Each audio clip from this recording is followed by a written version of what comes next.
परतवीवर आपण दिवस रात्र होतो हे पाहतो. का तर परतवी सूर्याभोवती फिरते, त्यामुळे दिवस रात्र जो भाग सूर्याच्या समोर येईल उजेडातील तिथे दिवस असतो आणि जो सावली पडेल तिकडे रात्र असते. हे आपण पाहिलेले आहे भूगोलमध्ये. 20वी आपली 9वी-10वीच्या भूगोलमध्ये आपण पाहिलं. UPSC MPSCला हे प्रश्न विचारले जातात. परिवहन आणि परिभ्रमण परतवीची गती काय, तर दिवस. पण परतवीवर जे ऋतुचक्र होतात, जे पावसाळा आहे, उन्हाळा आहे, हिवाळा आहे, तर याचे कारण काय, तर परतवीचा अक्ष हा 23.5ने कललेला आहे. हे विशेष लक्ष द्या. ह्या व्हिडिओमध्ये मी शिकवत असताना सांगत आहे. आणि हे डिबेट चर्चा आहे. डिबेट चर्चेमध्ये जेवढा अभ्यास होतो, प्रश्न उत्तर विचारणे, ते कधीच विसरत नाही. आपल्याला एखादा प्रश्न विचारला विद्यार्थ्यांना आणि तो चुकला आणि त्याचं उत्तर सांगितलं की ते आयुष्यभर आठवून येतं. त्याच्यामुळे डिबेट, प्रश्न उत्तर चर्चा, जुनी प्रश्नपत्रिका सोडवणे, त्याच्यावर अनुभव, प्रिव्हियस क्वेश्चन पेपर ज्याला म्हणतो आपण इंग्रजीमध्ये, त्याचं सोल्युशन करायचं.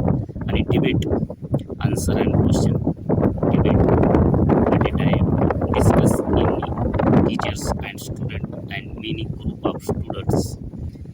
These study are very important for remember and growth your mind power, boost brain. तर ते इम्पॉर्टंट आहे. आता अशामध्ये आपलं 23.5 परतवीचा अक्ष कळलेला आहे. त्याच्यामुळे काही भागात परतवीची सूर्यकिरणे ही तिरपी पडतात. म्हणजे काही ठिकाणी दिवस मोठा रात्र लहान, काही हे ऋतूमध्ये म्हणजे कालावधीमध्ये दिवस मोठा रात्र लहान, काही कालावधीमध्ये रात्र मोठी दिवस आहे. का तर सूर्याची किरण ही तिरपी पडतात. यामध्येच या दिवस रात्र होताना परतवीची जी परिभ्रमण आहे किंवा जी परिवलन गती आहे, परतवी सूर्याभोवती फिरते, यामुळे परतवीवर दिवस आणि रात्र ऋतुचक्र होतात, जे उन्हाळा, पावसाळा, हिवाळा. आता उन्हाळा, पावसाळा आणि परतवीचं उत्तरायण आणि दक्षिणायन असते. 21 जूनपासून दक्षिणायन चालू होतं. पुन्हा 6 महिन्यानंतर 21-22 डिसेंबरपासून आपल्याला पुन्हा उत्तरायण चालू होतं. म्हणजे सूर्य उत्तरेकडे सरकत जातो.